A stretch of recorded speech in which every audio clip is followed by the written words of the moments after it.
Hello friends, welcome to I channel study for you. So guys, जैसा कि आज जो आपका एसएससी सीजीएल का 7 दिसंबर का फर्स्ट शिफ्ट का एग्ज़ाम हो गया दोस्तों, जिसका जो है मैं आपको बिल्कुल 100% एक्यूरेट आंसर के साथ जो है इस वीडियो में बताऊंगा। तो देख लेते हैं कि किस प्रकार के जो है आज आपके 7 दिसंबर के फर्स्ट शिफ्ट के एग्ज़ाम में जो है प्रश्न पूछे गए हैं। उससे पहले एक बात और दोस्तों, कि जिन्होंने भी अगर चैनल को सब्सक्राइब नहीं किया है तो एसएससी सीजीएल से रिलेटेड पल पल की अपडेट के लिए जो है चैनल को सब्सक्राइब ज़रूर कर दीजिएगा। और बगल में ही आपको एक बेल आइकन यानी घंटे का निशान भी दिख रहा होगा, तो आप उसे भी जो है ज़रूर प्रेस कर दीजिएगा। तो चलिए वीडियो को स्टार्ट करते हैं।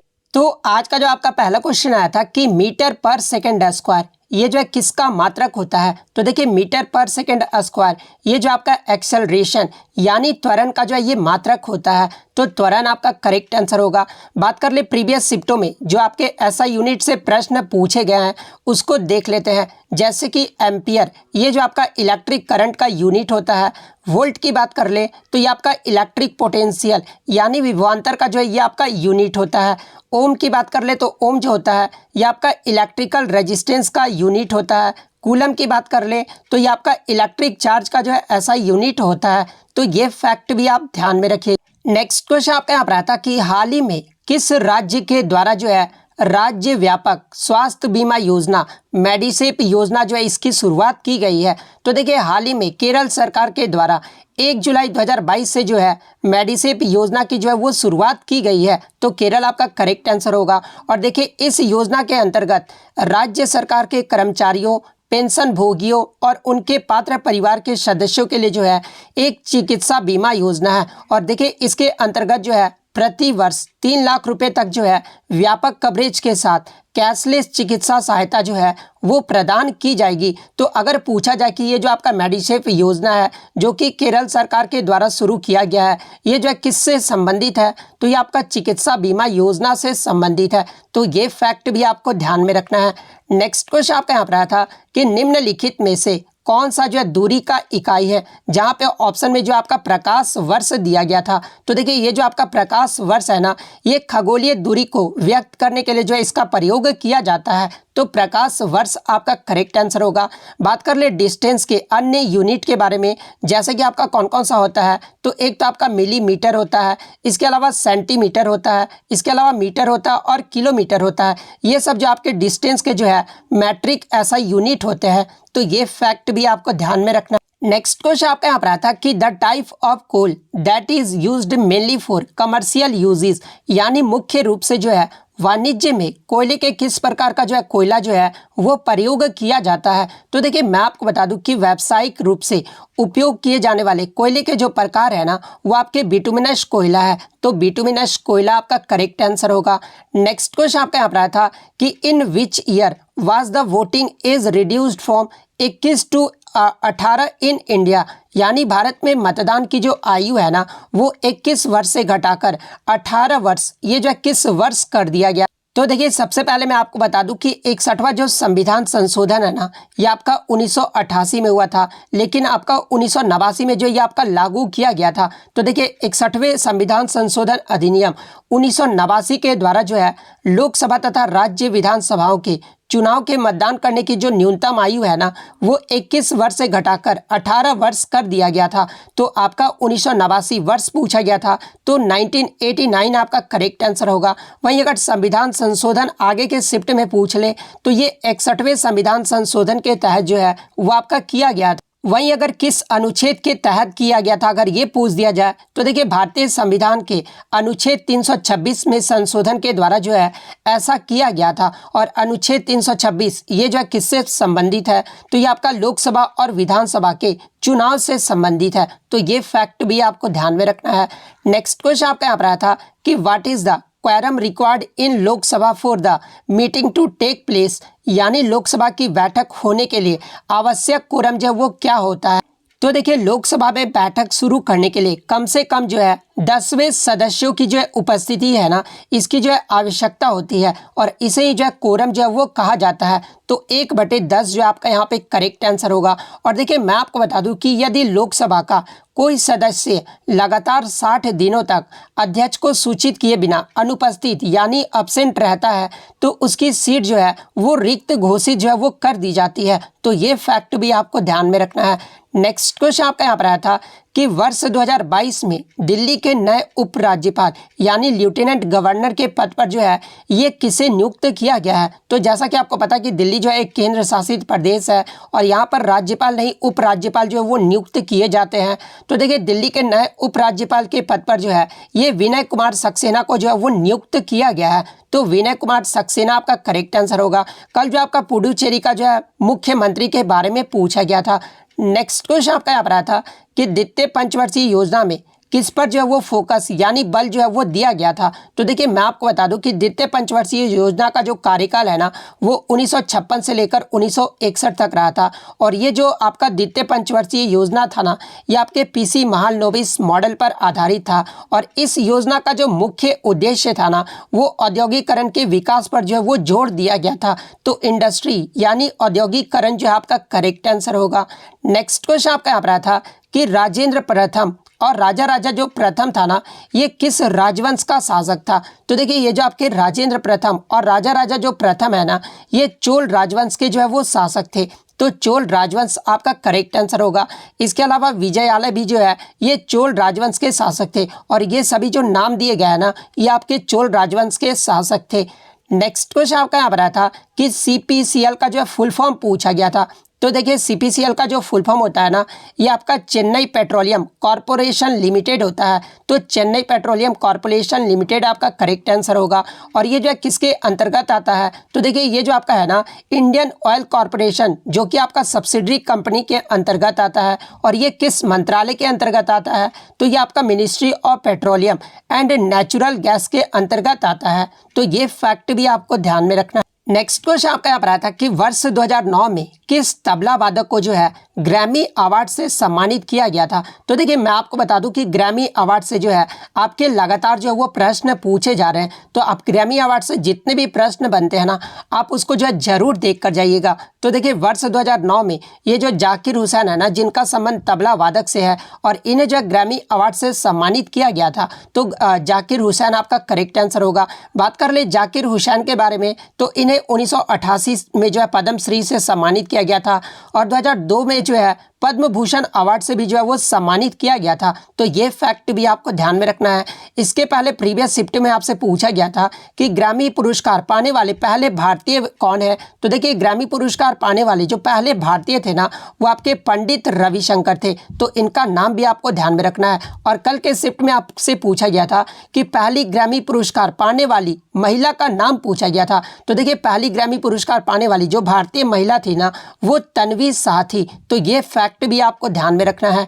नेक्स्ट क्वेश्चन आपका यहाँ पर आया था कि transpiration in plants take place through यानी पौधे में जो वाष्प उत्सर्जन होता है ना ये किसके द्वारा होता है। तो सबसे पहले तो आप ये जान लीजिए कि वाष्प उत्सर्जन होता क्या है। तो देखिए पौधे द्वारा अनावश्यक जल को जो है वाष्प के रूप में शरीर से बाहर निकालने की जो क्रिया होती है ना उसे ही जो आपका वाष्प उत्सर्जन कहा जाता है।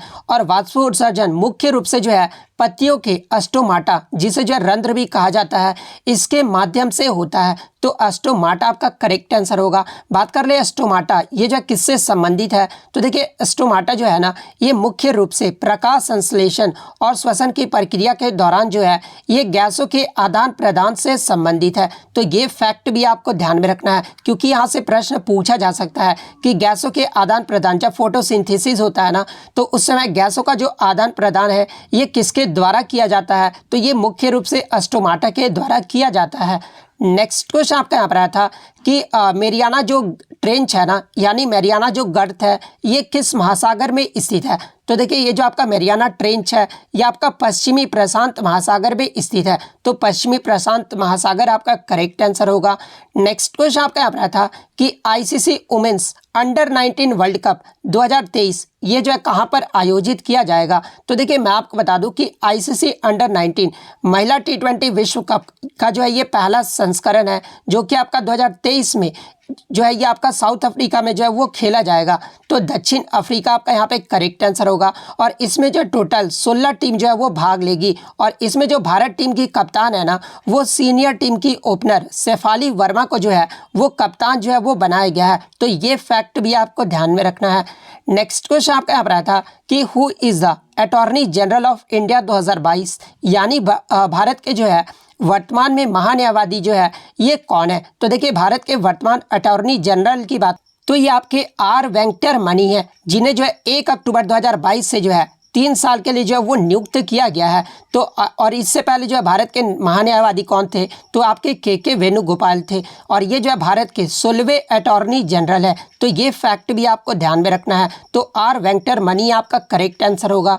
नेक्स्ट क्वेश्चन आपका यहाँ पर था कि इनमें से कौन सा वंश जो है कन्नौज की त्रिपक्षीय संघर्ष में जो है वो शामिल नहीं हुआ था। तो देखिए मैं आपको बता दूं कि त्रिपक्षीय संघर्ष में आपके जो है गुर्जर यानी प्रतिहार वंश शामिल हुए थे, राष्ट्रकूट वंश शामिल हुए थे और पाल वंश, ये जो आपके 3 वंश जो है वो आपके कन्नौज के त्रिपक्षीय संघर्ष में जो है वो शामिल हुए थे। और आपका जो चौथा ऑप्शन दिया गया था ना वो कंबोडिया डिनेस्टी दिया गया था। तो देखिए ये जो आपका कंबोडिया डिनेस्टी है ना ये त्रिपक्षीय संघर्ष में जो वो शामिल नहीं हुआ था। तो कंबोडिया डिनेस्टी आपका करेक्ट आंसर होगा। नेक्स्ट क्वेश्चन आपका यहाँ पर था कि तिरुमाला तिरुपति देव अस्थाना मंदिर अस्थाना नर्तकी यानी रेजिडेंट डांसर की जो उपाधि है ना ये निम्नलिखित में से प्रमुख नर्तकियों में से ये जो किसे प्रदान किया गया था। तो देखिए अस्थाना नर्तकी यानी रेजिडेंट डांसर की जो उपाधि है ना ये यामिनी कृष्णामूर्ति को जो है वो दिया गया था। तो यामिनी कृष्णामूर्ति आपका करेक्ट आंसर होगा। बात कर ले यामिनी कृष्णामूर्ति का संबंध किस नृत्य से है, तो ये भरतनाट्यम और कुचिपुड़ी नृत्य से है। तो ये फैक्ट भी आपको ध्यान में रखना है। नेक्स्ट क्वेश्चन आपका यहाँ पर आया था कि a brief history of India पुस्तक के लेखक कौन है। तो देखिए a brief history of India इस पुस्तक के जो लेखक है ना ये आपके एलन डेनिलो है। तो एलन डेनिलो आपका करेक्ट आंसर होगा। अगर क्वेश्चन ये पूछा गया था कि ए हिस्ट्री इन इंडिया यानी ब्रीफ हिस्ट्री ऑफ इंडिया नहीं, ए हिस्ट्री इन इंडिया, अगर ये पुस्तक पूछा गया था ना तो ये जेम्स मिल के द्वारा जो है ये लिखा गया है। नेक्स्ट क्वेश्चन आपका यहाँ पर आया था कि महाकाव्य मणिमेगलाई शिल्पाधिकारम की जो एक शाखा है। तो पूछा गया था ना कि मणिमेगलाई जो ये आपका महाकाव्य है ना ये किस कहानी पर, किसके कहानी पर आधारित है। तो देखिए मैं आपको बता दूं कि ये जो आपका मणिमेगलाई महाकाव्य है ना ये मणिमेगलाई शिल्पाधिकारम से कोवलन और माधवी की बेटी मणिमेगलाई की कहानी पर जो है ये आधारित है। तो आपके ऑप्शन में जो है मणिमेगलाई के डाउटर ऑफ बोथ दिया गया था। तो डाउटर ऑफ बोथ आपका करेक्ट आंसर होगा। और देखिए मैं आपको बता दूं कि मणिमेगलाई बौद्ध नन जो है ये बन जाती है और बौद्ध सिद्धांत का जो ये प्रचार करती है। तो ये फैक्ट भी आपको ध्यान में रखना है। नेक्स्ट क्वेश्चन आपका यहाँ पर आया था कि प्रसिद्ध नृत्यांगना टी बाला सरस्वती ये जो किस नृत्य शैली की जो है प्रतिपादक थी। तो देखिए ये जो आपकी टी बाला सरस्वती है ना ये भरतनाट्यम नृत्य से संबंधित है। तो भरतनाट्यम आपका करेक्ट आंसर होगा। नेक्स्ट क्वेश्चन आपका यहाँ पर आया था कि भारत ने ओलंपिक में जो है किस वर्ष कोई भी स्वर्ण पदक जो है वो नहीं जीता था। देखिए क्वेश्चन इस प्रकार से था, ऑप्शन इस प्रकार से था ना कि हॉकी से ही संबंधित जो है आपके ओलंपिक के बारे में पूछा गया था। क्योंकि ऑप्शन में जो आपका आई थिंक 1928, उसके बाद जो आपका 1948, 1952 और एक आपका 1960 दिया गया था। तो देखिए भारत ने जो है लगातार 6 जो है हॉकी में ओलंपिक में जो है वो स्वर्ण पदक जीते थे। और कब कब, तो भारत ने पहला जो ओलंपिक में स्वर्ण पदक जो है ये एम्स्टर्डम में जो है 1928 में जीता था। उसके बाद लॉस एंजल्स 1932 में जीता था। उसके बाद 1936 में बर्लिन में जीता गया था। 1948 में लंदन में जीता गया था। उसके बाद 1952 में जो है हेलांस्की में जीता गया था। और 1956 में मेलबर्न ओलंपिक में जो है भारत ने लगातार जो है वो 6 ओलंपिक मेडल में जो है स्वर्ण पदक जीते थे। इसके अलावा भारत ने ओलंपिक में अब तक जो है कितने स्वर्ण पदक जीते हैं, तो भारत के द्वारा अब तक जो है ओलंपिक में 8 स्वर्ण पदक जीता गया है। और आपके ऑप्शन में जो है 1960 दिया गया था। तो देखिए 1960 का जो ओलंपिक हुआ था ना ये आपका इटली में आयोजित किया गया था, जिसमें भारत को जो है ये दूसरा स्थान प्राप्त हुआ था और भारत ने जो इसमें सिल्वर मेडल जो है वो जीता था। तो 1960 आपका यहाँ पे करेक्ट आंसर हो। नेक्स्ट क्वेश्चन आपका एक मैथ से आया था कि x² + y² plus 2x plus 4y plus 5 equal to 0 दिया गया था और x का जो वैल्यू है ना वो आपका -1 दिया गया था और y का जो वैल्यू है वो आपका -2 जो है वो दिया गया था। तो इसको सॉल्व करके जो आपको वैल्यू जो है वो निकाल करके जो है यानी सिंप्लीफिकेशन से जो है आपका जो है पूछा गया था। इसके अलावा एक जो आपका ट्रिगो से जो है पूछा गया था कि 10a minus 10b minus 10c equal to 10a into 10b into 10c। इसमें जो आपको a b c का जो है वो रिलेशन बताना था। तो आप इस प्रकार से जो है प्रश्न जो है वो देख कर जाइएगा। तो इतने क्वेश्चन जो है आज मुझे बच्चों के द्वारा मिले हैं जो कि 100% रियल और ऑथेंटिक है। तो अगर वीडियो अच्छी लगी हो तो वीडियो को जो है लाइक ज़रूर कर दीजिएगा। अगर चैनल पर नए हैं तो इसी तरह का रियल एनालिसिस पाने के लिए जो है चैनल को सब्सक्राइब ज़रूर कर दीजिएगा। तो मिलते हैं नेक्स्ट वीडियो, तब तक thank you, all the best.